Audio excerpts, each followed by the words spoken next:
Ako po si Marlon. May kwento akong gustong ibahagi sa inyo. Ito ang buhay ni Tito Mio na puno ng hiwaga at kababalaghan. Dalawa lang silang magkapatid ni Mama. Si Tito Mio ang panganay at ang mama ko naman ang bunso. 2 taon lang naman ang agwat nila, kaya alam na alam ni Mama ang detalye ng buhay ni Tito. Noong bata pa raw si Tito, taong 1990, naabutan siya ni Mama na nakatayo sa harap ng puno ng mabolo sa likod ng bahay nila. Nakatingala lang daw ito at nakatitig sa itaas ng puno. Tinawag niya pero hindi siya nito sinagot o nilingon man lang. Hindi na siya nakatiis. Nilapitan niya ito at tinanong kung ano ang ginagawa roon. Hindi sumagot si Tito. Tinalikuran lang siya nito at tumakbo ng papasok sa loob ng bahay nila. Nung gabing yon ay nagsimulang lagnatin si Tito. Pinainom siya ng gamot ng nanay nila at pinupunasan din mayat maya. Gumaling naman agad si Tito, pero makalipas lang ang ilang araw ay nakita na naman ni Mama si Tito doon ulit sa harap ng puno sa likod ng bahay nila. Tulad ng una niya itong nakita ay nakatitig na naman ito roon na parang wala sa sarili. Tumakbo si Mama papasok sa bahay at sinabi sa nanay nilang si Lola Denang ang pagtayo at pagtitig ni Tito sa harap ng puno. Dali-dali namang pinuntahan ng nanay nila si Mio, pero wala na ito roon. Nagtaka si Mama. Hinanap nila si Tito Mio sa lahat ng panig ng bahay, pero hindi nila ito makita, kaya nag-alala na ang nanay nila. Pupuntahan na sana niya yung asawang nasa bukid nang biglang lumitaw si Tito mula sa kusina. Agad itong niyakap ng nanay niya at tinanong kung saan nanggaling. Sinabi ni Tito Mio na naglalaro lang siya sa likod bahay. Nagkatinginan na lang ang mag-inang Denang at Melinda. Nung gabing yon ay muling uminit ang katawan ng bata. Inapoy na naman ng lagnat si Tito. Habang pinupunasan ni Lola Denang ang anak ay narinig niyang may binabanggit itong pangalan. Nandoon din si Mama sa gilid ng higaan ni Tito at dinig din niya ang pangalan na sinambit nito. Asya. Paulit-ulit nitong sinabi. Natatakot daw siya kay Asya. Umiiyak na sabi ni Tito. Tinanong ni Lola Denang kung sino si Asya. Nakapikit pa si Tito Mio habang inuulit lang ang sinasabi na natatakot daw siya kay Asya. Pero hindi nito masabi kung sino si Asya. Dahil doon ay dinala ni Lola Denang si Tito Mio sa kakilala niyang albularyo na si Kaigme. Tinawas muna nung albularyo si Tito. Matapos yon ay nalaman niya na may kakatuwang nilalang ang nagpapakita kay Tito Mio. Isang uri ng engkanto. Natitiyak daw niya na ito ang kinatatakutan ni Tito Mio. Gustong makita ng albularyo ang puno sa likod ng bahay nila Mama kung saan nakikitang laging nakatayo si Tito. Nung makita niya ito ay hinawakan niya ang puno at pinakiramdaman. Napailing yung albularyo dahil yun daw ay hindi pangkaraniwang puno. Ginagamit yon ng nilalang sa kabilang daigdig bilang isang portal o lagusan. Kaya hindi raw imposible na ang nilalang na yon ang nakikita ni Tito. Ang Asya na binabanggit ni Tito ay isang engkanto na siya nitong kinatatakutan. Nabalot ng takot si Lola Denang. Kaya pinakiusapan niya yung albularyo na tulungan si Tito Mio para hindi na nito makita ang nilalang na yon na tinatawag nitong Asya. Nangako naman si Kaigme na gagawin niya ang lahat para maprotektahan ang bata.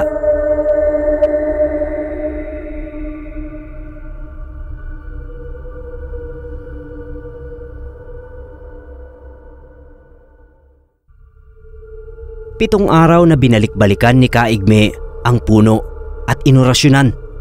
Ito ang paraan niya para maisara ang lagusan ng mga engkanto papunta sa mundo ng mga tao. Yung tatay nila Mama na si Lolo Romulo ay hindi naniniwala sa ganun.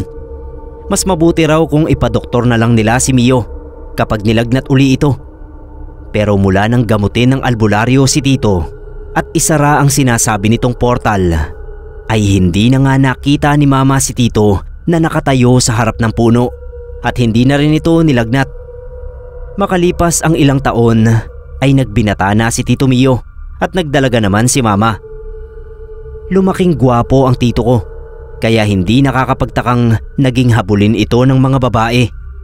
Ang pinagtataka lang ni Mama ay wala raw itong nagugustuhan sa dami ng mga babaeng nagkagusto rito.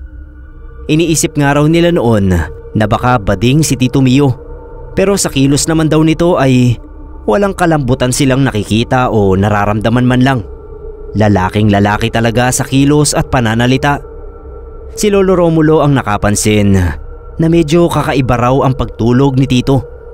Masyado raw mahaba ito kung matulog, kaya kukunti na lang ang oras na naitutulong nito sa bukid. Dapat daw ay pinagsasabihan ito ni Lola Denang. Hindi raw maganda sa isang binata ang tamad. Inobserbahan nga ni Lola Denang ang anak niya. Bukod sa mahabang pagtulog nito, ay napansin din niya na lagi itong nakatulala, na para bang malalim ang iniisip. Sinubukang kausapin ng nanay niya si Tito. Tinanong niya kung may bumabagabag ba sa anak niya.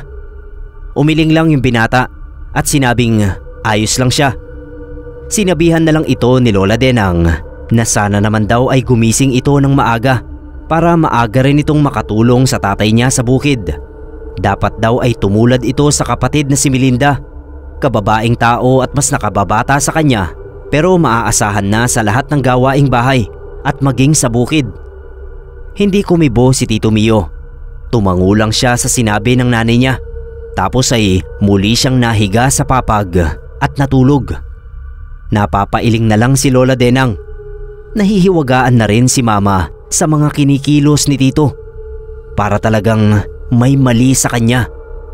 Isang beses habang nakaupo ito sa upuang nasa likod bahay, ay nilapitan siya ni Mama. Tinanong ni Mama kung ayos lang ba ito. Inis namang binalik ni Tito ang tanong kay Mama. Bakit daw ba siya laging tinatanong ng mga ito kung ayos lang siya? Wala naman daw siyang sakit, kaya okay na okay lang siya. Mas mabuti pa raw sa panaginip niya. Masaya siya lagi. Dahil sa sinabing yon ni Tito, ay napaisip si Mama. Tinanong niya kung ano ba ang napapanaginipan ni Tito. Doon na nagsimulang magkwento si Tito Mio kay Mama. Sabi niya, wag daw sasabihin ni Mama kahit kanino ang mga sasabihin niya. Pero biglang nagdalawang isip si Tito. Kinumbinsi siya ni Mama at nangako na mananatiling sikreto ang anumang ipagtatapat niya. Luminga muna si Tito bago inamin kay Mama ang mga nararanasan niya. Nagsimula raw ang lahat noong bata pa siya. Habang naglalaro sa likod bahay nila ay bigla na lang daw nagliwanag yung puno ng mabolo. Tapos nakita niyang lumabas mula roon ang isang magandang babae na hindi pangkaraniwan ang itsura. Parang diwata raw sa tingin niya. Hindi naman daw ito mukhang engkanto tulad ng sinabi ng albularyo noon. Basta hindi nakakatakot ang itsura niya. Pero dahil bata pa siya noon, kaya takot na takot siya. Yun nga lang, kahit natatakot siya, hindi niya maintindihan kung bakit lagi na niyang inaabangan ang paglabas ng babae sa puno. Kaya lagi raw siyang nakatayo doon at nakatulala.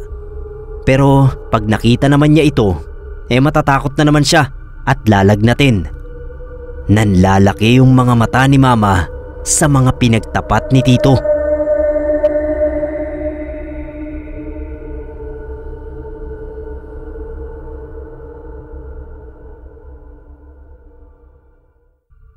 Nagpatuloy si Tito Mio sa pagkukwento. Tinanong ni Mama kung ano ang ginagawa ng diwata kapag nakakalabas ito mula sa puno ng mabolo. Sabi ni Tito, nagpapaikot-ikot lang daw ito sa kanya. Doon lang din ito naglalagay sa likod bahay nila. Mga ilang minuto, tapos babalik na ulit ito sa puno at mawawala na yung liwanag. Manghang-mangha si Mama, pero hindi pa roon natapos ang kwento ni Tito. Nung isara daw ng albularyo ang lagusan nito, akala raw niya hindi na niya ito makikita. Ang totoo, kahit hindi na niya ito nakita ng mahabang panahon, ay hindi ito nawawala sa isip niya araw-araw. Malinaw pa rin na nakarehistro sa utak niya yung magandang imahe ng babae. Makalipas nga ang ilang taon, ay bigla ulit itong nagpakita sa kanya. Natagpuan na lang daw niya yung sarili niya sa harap ng punong mabolo. Nagliwanag at muli ay lumabas doon si Asya. Natatandaan nga ni Mama ang pangalang yun na binabanggit ni Tito noong nilalagnat siya. Akala raw ni Tito ay totoong-totoo na nasa harap nga siya uli ng puno at nakita si Asya.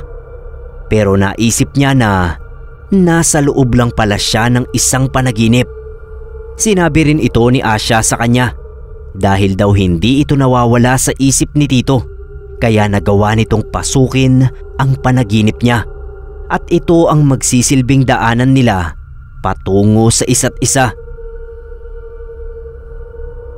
Tinuruan daw siya ni Asya kung paano mananatili ang panaginip na yon tuwing matutulog siya. Ganoon nga ang nangyari. Tuwing matutulog daw si Tito ay wala siyang ibang napapanaginipan kundi si Asya. Parang hindi na siya pangkaraniwang tao dahil hindi na normal ang panaginip niya. Napapanganga si Mama sa mga naririnig niya. Kaya raw pala gusto ni Tito na lagi na lang matulog dahil may ibang mundo itong pinupuntahan sa panaginip. Naputol ang pag-uusap nila nang tawagin na sila ni Lola Denang para kumain. Binulungan ni Mama si Tito na ituloy daw nila ang kwentuhan mamaya. Tumango si Tito at sabi ay huwag kakalimutan ni Mama ang pangako niya na sikreto lang dapat ang tungkol doon. Itinaas ni Mama ang kanang kamay bilang tanda ng pangako. Dahil bakasyon naman noon, kaya obligadong tumulong ang magkapatid sa tatay nila sa bukid. Habang nagpapahinga ay kinukulit ni Mama si Tito na ituloy ang kwento tungkol kay Asya. Ayaw sana ni Tito dahil baka may makarinig sa kanila doon, pero napilit din siya ni Mama. Ayon kay Tito, maganda raw ang lugar na pinagdalhan sa kanya ni Asya. Kaya nga lang, bago makarating doon ay kailangan muna niyang matakasan ang mga bantay sa bukana. Mga anyong halimaw daw yon at nakakatakot talaga. Malayo sa itsura ni Asya. Ang tawag sa kanila ni Asya ay mga tayobo, isang uri ng engkanto na mapanganib. May mga aswang din daw doon na kung tawagin naman ay apyos. Ang totoo, marami raw nakikita si Tito roon na iba't ibang nilalang na hindi niya alam ang tawag sa iba. Basta pinakamapanganib sa kanila ay ang mga tayobo at apyos. Kaya yon ang iniiwasan niya sa tuwing mapupunta siya sa mundo ni Asya.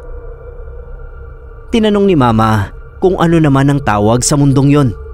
Nakangiting sinagot yon ni Tito Mio. Yun daw ay ang Harmosa, ang lugar ng mga puting engkanto. Tinanong ni Mama si Tito kung hindi ba ito natatakot. Sabi ni Tito, nung bata pa siya takot na takot siya. Pero nung lubos na niyang makilala si Asya, ay unti-unti na rin daw nawala yung takot niya. Nasa pagitan si Mama nang maniniwala ba siya o sasakyan na lang ang mga kwento ni Tito. Kasi ang hirap daw talagang paniwalaan ang sinasabi nito. Pero hindi niya pinapahalata kay Tito ang pagdududa. Baka kasi hindi na siya pagkatiwalaan nito.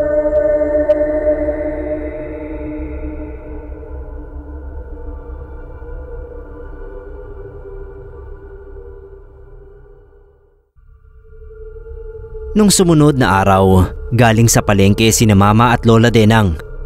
Habang hinahanda ni Lola yung lulutuin para sa tanghalian nila, inutusan niya si Mama na tawagin si Tito para pagsibakin ng kahoy. Pagpasok daw ni Mama sa silid ni Tito, nagulat siya dahil nakita niya itong nakatayo pero nakapikit.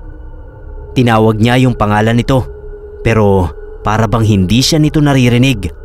Kaya nilapitan niya at niyugyug. Nagmulat daw siya ng mata. Ilang saglit pa bago ito nagsalita at nabalik sa wisyo. Natakot si Mama.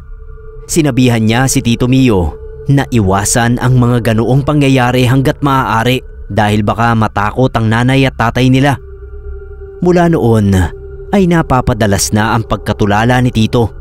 Yung tipong gising ang katawan pero tulog ang diwa. Tapos kapansin-pansin na talaga yung haba ng tulog niya. Kaya naisipan ni Lola Denang na ipaalbularyo ulit si Tito. Pero ayaw ni Tito Mio. Wala raw siyang problema. Kahit ayaw niya ay wala siyang nagawa nung si Lolo Romulo na mismo ang magsabi na kailangan niyang sundin si Lola Denang. Kasama si Mama, nagtungo sila sa albularyo. Matapos tignan ni Kaigme si Tito, ay napailing na lang ito. Kinausap niya si Lola Denang ng pasikreto. Pero si Mama pasikreto rin niyang pinakinggan ang pag-uusap ng mga ito. Sabi nung albularyo, naisara na raw niya dati yung lagusan ng engkantong nagpapakita noon kay Tito. Kaya kampante siyang hindi na nito ulit magagawang magpakita. Pero nagkamali raw siya dahil sa tingin niya ay nakagawa ng paraan ang engkantong yon para muling magkaroon ng pagkakataon na makita si Tito. Ang totoo, kaya naman daw ni Kaigme na pagalingin si Tito kung makikipagtulungan ito. Pero sa nakikita niya sa binata ay ito mismo ang may ayaw na gumaling siya. Dahil ito mismo ang kusang nagbibigay ng permiso doon sa engkanto na makipagkita sa kanya. Sa puntong yon ay mahihirapan siyang gamutin ito, kaya wala na raw siyang magagawa. Hindi makapaniwala si Lola Denang sa sinabi ni Kaigme. Nag-aalala siya na baka isang araw ay isama nito ang anak niya sa mundo nila at hindi na pabalikin.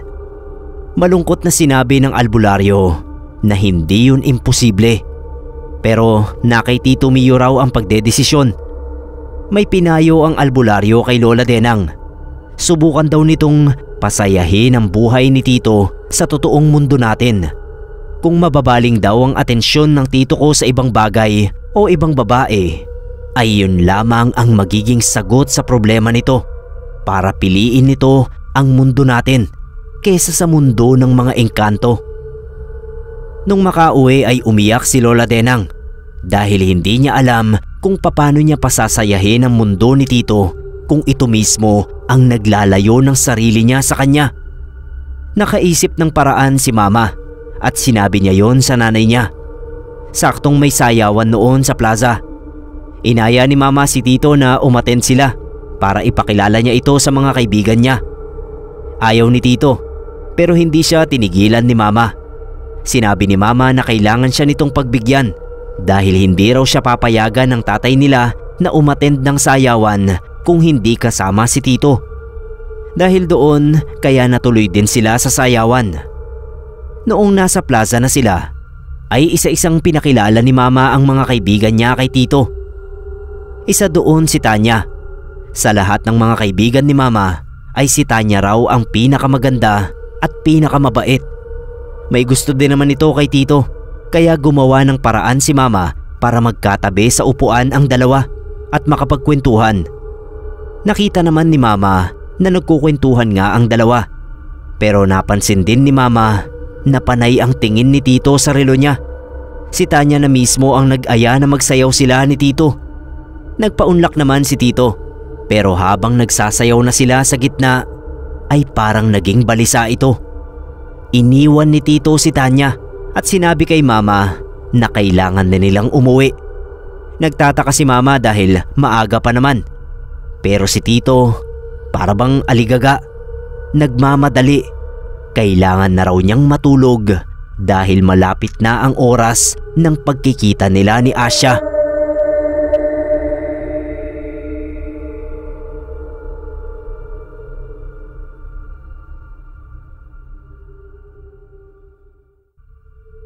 Habang tinatahak ang daan pa uwi, ay sinubukan ni Mama na baguhin ang pasya ni Tito para bumalik sila sa sayawan at malibang pa ito.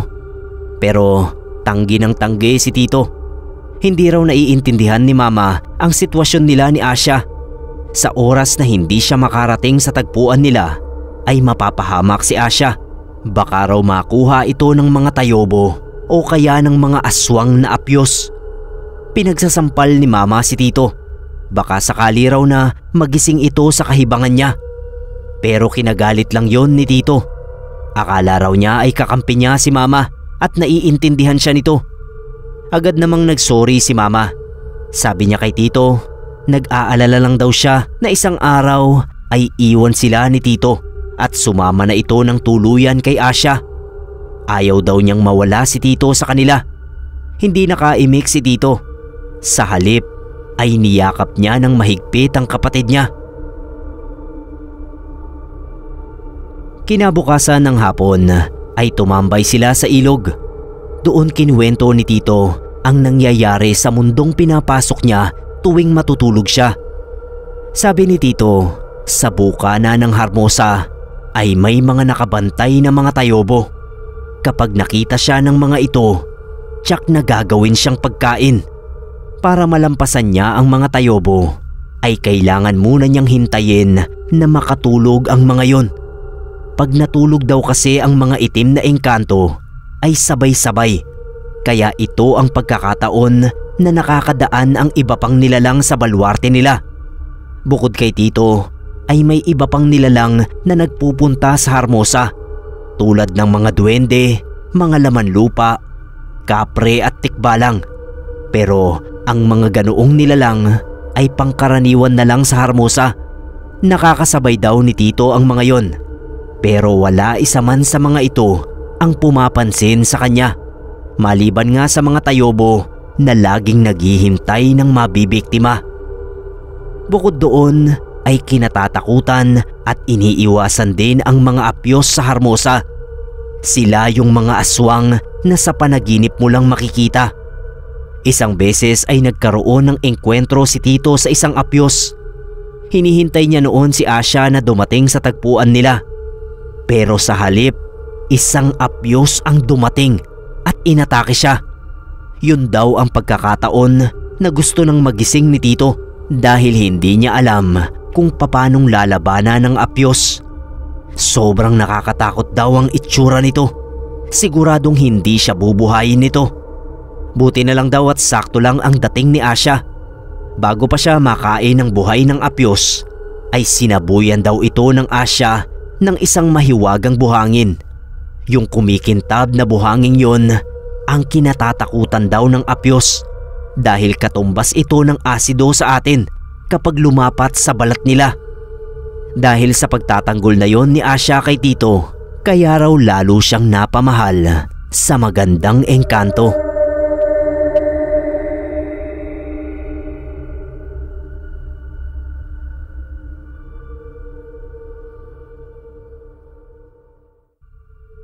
Kahit ganoon, sinubukan pa rin ni Mama na ibaling ang atensyon ni Tito sa iba. Sinama niya ito sa panonood ng sine kahit malayo yon sa bahay nila. Namasyal din sila sa park, pati sa mga okasyon ng mga kaibigan niya. Pero napansin ni Mama na kahit sumama si Tito sa kanya, ay wala naman itong imik.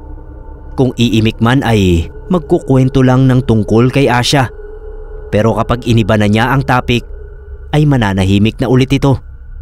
Mawawala na ulit ng kibo. Ang nasa isip lang daw ni Tito ay samahan siya dahil kung hindi ay hindi siya papayagan ng nanay at tatay nila na umalis. Pero isa man sa mga kaibigan niya ay hindi binigyan ng pansin ni Tito Mio. Kahit si Tanya na gustong gusto si Tito ay nawalan na ng pag-asa dahil halata naman daw na walang interes sa kanya si Tito Mio. Hanggang isang gabi ay bigla na lang napabalikwas ng bangon si Tito Mio. Ginising daw niya si Mama. Humihingi siya ng tulong kay Mama dahil nasa panganib daw si Asya. Nakuha raw ito ng mga tayobo. Nataranta naman si Mama. Hindi niya alam ang gagawin kung papanong matutulungan si Tito. Hindi naman daw siya makakapasok sa panaginip nito. Noon lang nakita ni Mama na umiyak ng umiyak si Tito. Kailangan daw niyang matulungan si Asya. Ayaw daw niyang mawala sa kanya si Asya. Dahil doon, napilitan si Mama na magsabi sa nanay nila. Kinausap niya ito ng sarilinan tungkol sa kondisyon ni Tito Mio. Baka raw kailangan nilang konsultahin ulit si Kaigme. Hindi sinasadyang narinig ni Lolo Romulo ang pag-uusap ng mag-ina. Ito na ang nagpasya. Hindi raw nila ibabalik sa albularyo si Tito, kundi sa isang mental hospital. Doon daw nila ito dadalhin. Yung kaibigan daw ni Lolo Romulo ay may katungkulan sa isang mental hospital.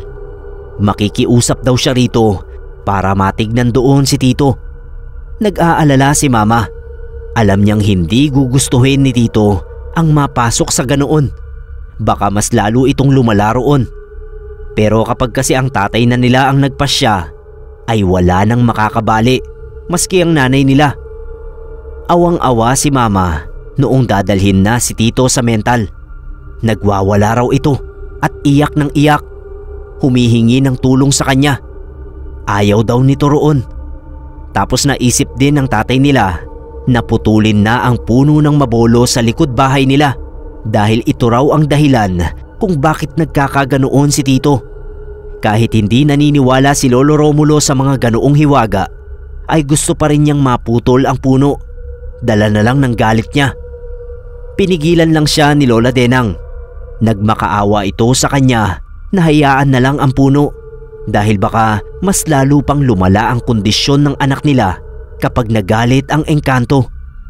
Kumalma naman si Lolo Romulo nang makitang umiiyak si Lola Denang, kaya hindi na niya tinuloy ang pagputol sa puno.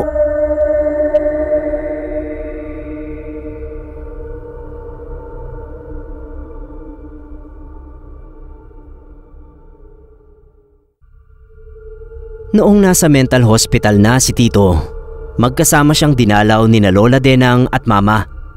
Pero si Mama lang ang gusto niyang makausap. Siguro dahil kay Mama lang niya sinasabi ang lahat ng nangyayari sa kanya sa mundo ng mga engkanto. Kay Mama lang siya nagtitiwala. Kinamusta ni Mama si Asya. Sabi ni Tito, nag-aalala pa rin siya kasi hindi niya makita si Asya. Hindi niya alam kung saan ito dinala ng mga tayobo. Kapag daw may masamang nangyari kay Asya, ay hindi niya mapapatawad ang sarili niya. Tinanong ni Mama kung ano ang magagawa niya para matulungan si Tito. Umiling si Tito Mio. Hindi niya raw alam. Hindi niya alam kung paano siyang matutulungan ni Mama. Basta kailangan daw niyang makatulog ng mahaba para magtuloy-tuloy ang paghahanap niya kay Asya at mailigtas niya ito. Sinabi ni Mama ang naisip na ideya. Ano raw kaya kung magpatulong si Tito sa ibang nilalang na nandoon sa panaginip nito? Baka sakaling mahanap nila si Asya. Natuwa naman si Tito. Tama raw ang naisip ni Mama. Pero may isa pa siyang hiniling kay Mama. Nadalhan daw siya nito ng pampatulog para mas matagal pa siya sa panaginip niya. Hindi alam ni Mama kung pagbibigyan niya si Tito kasi hindi niya alam kung ano ang magiging epekto noon sa katawan at isip nito. Nag-aalala rin siya na baka masobrahan ang pampatulog na iinumin niya at hindi na ito magising. Magiging kargo de konsensya pa niya yun. Pero sa huli ay nagpasya rin si Mama na pagbigyan ang hiling ng kuya niya. Palihim niya sana itong bibigyan ng pampatulog. Nakabili na siya. Pero naudlot yon nang makatanggap sila ng tawag mula sa mental hospital. Hindi na raw nagigising si Tito, kaya sinugod nila ito sa ospital. May pulso pa naman si Tito, pero nananatili itong walang malay, kaya pansamantala itong nanatili sa ospital para maobserbahan. Habang walang malay si Tito, ay nilapitan ito ni Mama at binulungan na kailangan niyang gumising at bumalik sa kanila. Ilang sandali lang ang lumipas at dumilat nga si Tito. Tatawagin sana ni Mama yung nurse para ma-check agad ang kondisyon niya, pero pinigilan siya ni Tito. Hinawakan nito ang kamay ni Mama at sinabing wala siyang dapat ipag-alala. Ayos lang siya. Alam na raw niya kung nasaan si Asya. Binihag ito ng mga tayobo at dinala sa balwarte nila. Naupo si Mama sa tabi niya at nag-usisa sa nangyari. Sabi ni Tito, isang duwende raw ang tumulong sa kanya para malaman ang kinaroroonan ni Asya. Hindi naging madali ang pagtungo nila roon dahil napakaraming tayobo. Nakita nga nilang isa si Asya sa maraming bihag ng tayobo. Kaya lang hindi pa nila ito nabawi dahil nagpaplano pa sila ng gagawin. May binulong si Tito kay Mama. Puntahan daw kaya niya si Kaigme. Baka ito raw ang makatulong sa problema niya. Pero ayaw ni Tito na ipaalam ni Mama sa mga magulang nila ang gagawin nilang pagkonsulta sa albularyo. Para sa ikapapanatag ni Tito ay nagpunta nga si Mama ng mag-isa kay Kaigme. Sinabi niya rito ang lahat ng nalalaman niya base sa mga kwento ni Tito Mio. Naniniwala raw si Kaigme rito. Batid niya na nangyayari talaga ang mga pinagdadaanan nito maging sa ibang tao. Totoong may mga engkanto na gustong maging bahagi ng buhay ng isang tao. Meron silang mga pamamaraan tulad ng pagdaan sa mga lagusan o kaya ay pagpasok sa panaginip. Ang kaibahan lang daw ng nangyari kay Tito ay tinanggap niya ang engkanto at ang malala ay hindi niya yun tinanggap bilang kaibigan kundi isang katipan. Kaya sabi ng albularyo, lahat ay gagawin ni Tito para lang maprotektahan ang pagmamahalang yon kahit pa magkaiba ang kanilang mundo. Tinanong ni Mama ang albularyo kung ano ang dapat nilang gawin, kung may paraan ba para mailayo si Tito kay Asya nang hindi ito mapapahamak. Napahugot ng malalim na paghinga si Kaigme. Anito, ang kaso ni Tito Mio ay tumagal na ng ilang taon kaya nasisiguro niya na malalim na ang naging samahan ng mga ito. Napakahirap ng buwagin. Isang paraan na lang ang makakapaghiwalay sa kanila, ang kamatayan ni Asya o ang kamatayan ni Tito Mio. Kinilabutan si Mama sa sinabi ng albularyo. Tungkol naman daw sa pagbihag ng mga kalabang engkanto kay Asya, hindi raw niya matutulungan si Tito dahil kung papasukin niya ang panaginip nito ay posibleng hindi na siya makalabas. Iba ang lakas ng mga itim na engkanto laban sa karaniwang tao. Ang makakatulong lang kay Tito roon ay ang mga nilalang din doon na may kapangyarihang katulad sa mga itim na engkanto. Yun ay walang iba kundi ang mga kauri ni Asya, ang mga puting engkanto.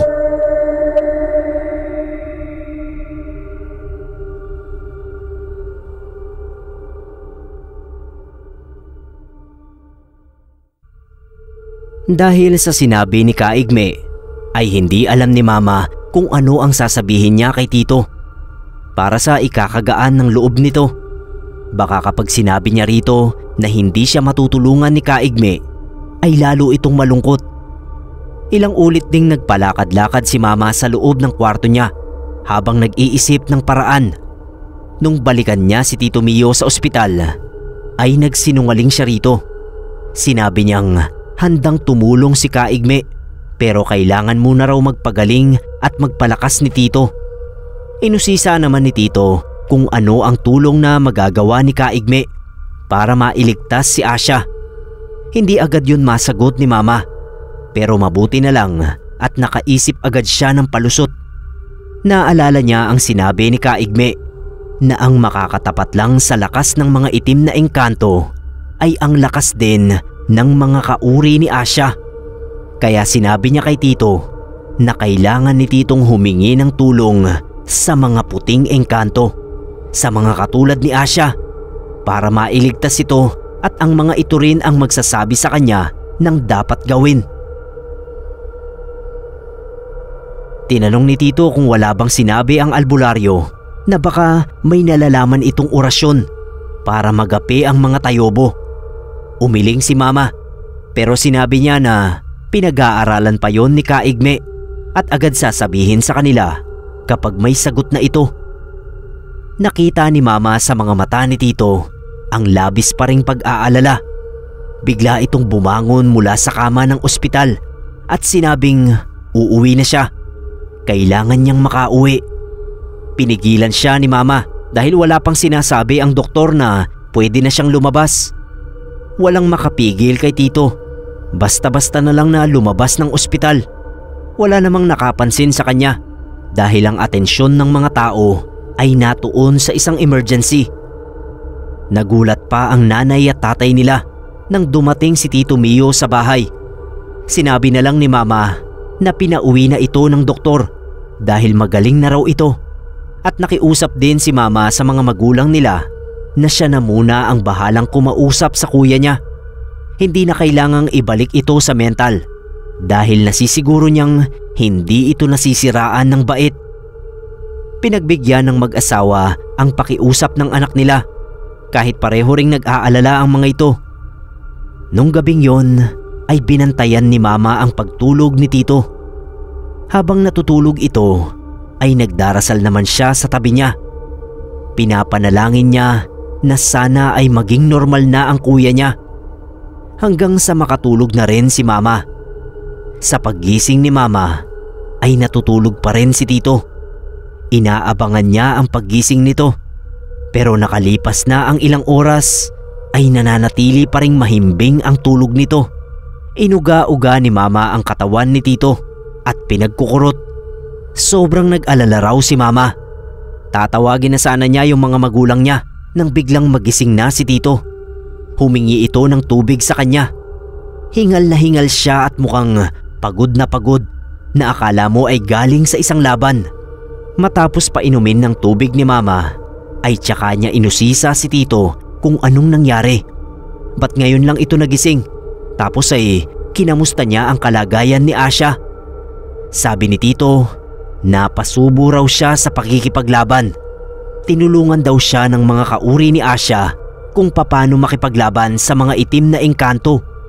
Binigyan daw siya ng mga sandata na magagamit niya laban sa mga itim na engkanto.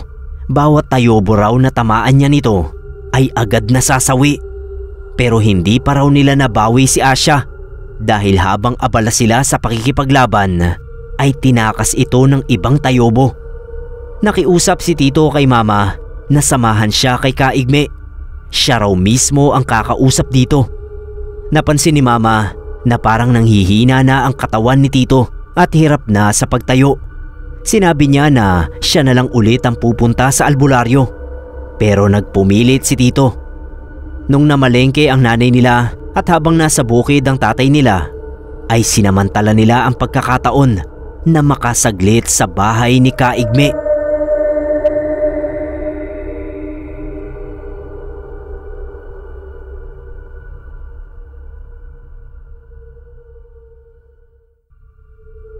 Nagulat si Kaigme nang makaharap si Tito Mio.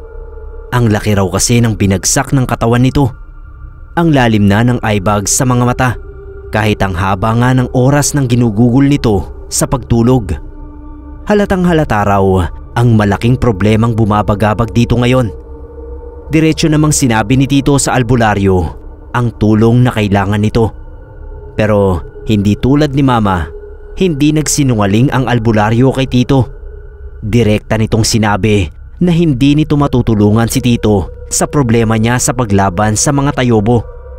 Ang magagawa lang ng albularyo ay tulungan si Tito na makalaya sa panaginip niya. Galit na tumayo si Tito. Pinitsarahan niya si Kaigme. Hindi raw niya gustong lumaya sa panaginip niya dahil doon lang niya nakikita si Asya. Yun lang ang paraan para magkasama sila.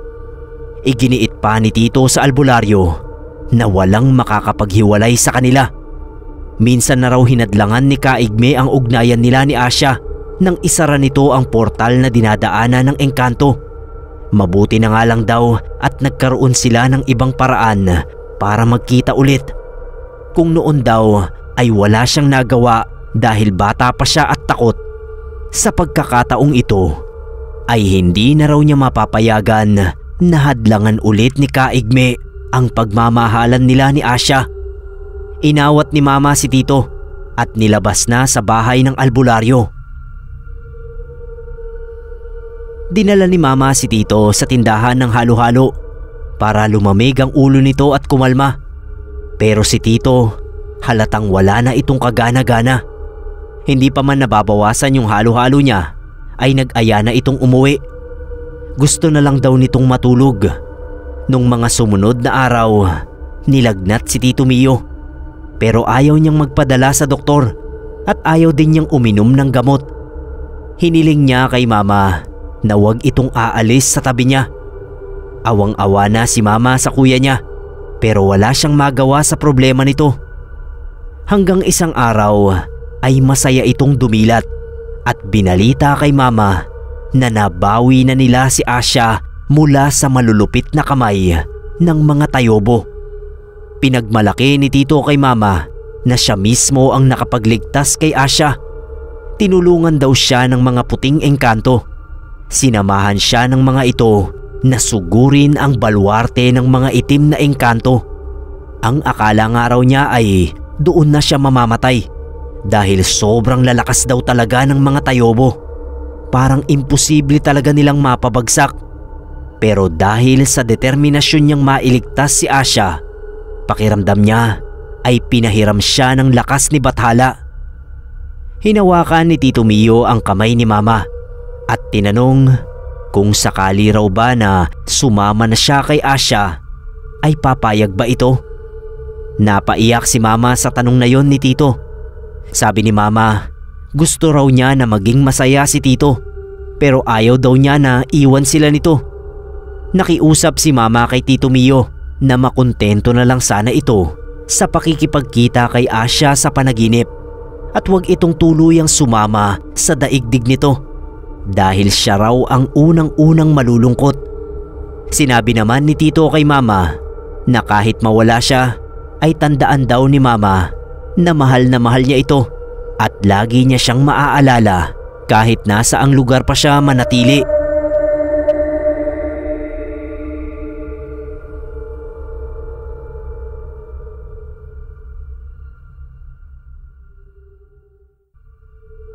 Nung mga sumunod na araw, napansin ni Mama na muling tumamlay si Tito Mio.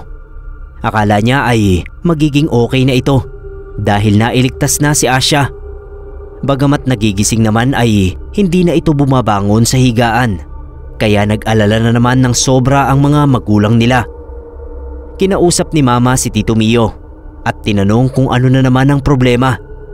Noon pinagtapat ni Tito ang totoong nangyari kaya nailigtas si Asya. Nagsinungaling daw siya kay Mama. Ang totoo ay tinulungan daw siya ng mga kauri ni Asya sa isang kondisyon na matapos itong mailigtas ay lalayuan na niya ito. Tulad kung papanong hindi tanggap si Asya sa mundo natin, ay ganoon din daw ang sitwasyon niya sa mundo ng mga engkanto. Hindi rin daw siya tanggap ng mga ito. Ang mga pagkikita nila ni Asya sa panaginip ay puro patagulang sa isang tagpuan kung saan nakapaligid ang panganib. Kaya raw ayaw niyang mahuhuli sa tagpuan nila ay dahil baka may mangyaring masama kay Asya dahil sa lugar ngang yun ay may mga tayobo at apyos. Nung minsang mahuli siya sa pagdating ay doon daw nakuha ng mga tayobo si Asya at hindi naging sapat ang lakas at kapangyarihan nito para labanan ang maraming tayobo. Pumayag si Tito sa kondisyon na gusto ng mga kauri ni Asya para lang mailigtas ito dahil nga sobrang desperado na niya. Kaya ngayon ay hindi na niya ito makikita sa panaginip niya. Para bang nagkaroon ng malaking pader sa pagitan nila. Sabi pa ng mga kauri ni Asya, kung makakagawa siya ng paraan na muling makabalik sa Hermosa, ay tsaka lamang nila siya tatanggapin. Pero wala na siyang alam na ibang paraan. Sabi pa ni Tito, hindi raw niya kayang mabuhay nang wala si Asya. Dahil hindi na halos kumakain at hindi na rin bumabangon sa higaan si Tito Mio, kaya muling pinatawag ng nanay niya si Kaigme. Nagmakaawa si Lola Denang na pagalingin nito ang anak niya. Ilang araw na binalik-balikan ng albularyo si Tito. Inobserbahan niya at sinubukan ding pagalingin sa pamamagitan ng mga nalalaman niya. Pero wala siyang nakitang pagbabago. Nung malaman ng albularyo mula kay Mama ang naging pag-uusap nila tungkol kay Asya, ay may nabuo itong pasya. Pinuntahan ni Kaigme ang puno ng Mabolo kung saan naroon ang lagusan na sinara niya noon. Kung paraan din lang na makabalik sa Hermosa ang lulutas sa problema ni Tito para matanggap na rin ito ng mga puting engkanto, ay ito na ang pinakamabuting pasya na magagawa ni Kaigme, alang-alang sa pagmamahala ng dalawang nilalang mula sa magkabilang mundo.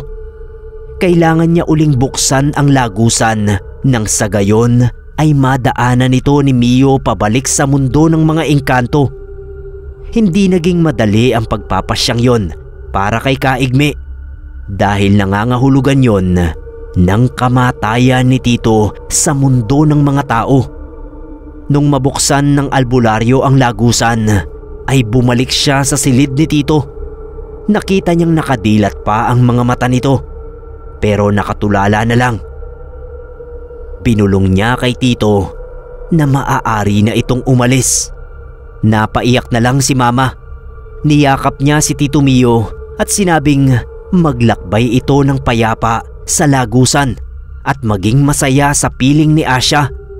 Sinabi rin ni Mama na huwag mag-alala si Tito sa nanay at tatay nila dahil hindi niya sila pababayaan.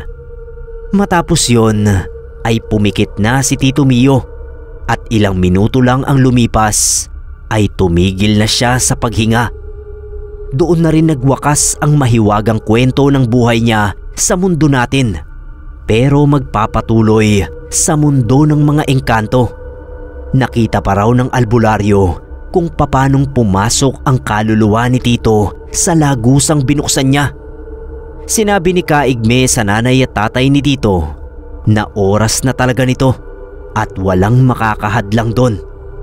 Ang pagbubukas ulit niya ng lagusan para kay Tito ay tanging siya lang at si Mama ang nakakaalam. Naging masakit kila Mama ang pagkawala ni Tito, pero makalipas ang ilang taon ay nanaginip daw si Mama. Yun daw ang isang panaginip na hinding-hindi niya makakalimutan. Nagpakita sa panaginip niya si Tito Mio. Masiglang masigla raw ang itsura niya at doon niya personal na pinakilala si Asya kay Mama. Ang dami raw nilang pinagkwentuhan, pero ang nakakapagtaka lang daw, paggising ni Mama ay nakalimutan niya lahat ng pinag-usapan nila. Nakakapanghinayang daw, pero okay lang. Ang mahalaga lang kay Mama ay alam niyang nasa mabuting kalagayan ang Kuya Mio niya at hindi siya nito nakalimutan kahit kailan.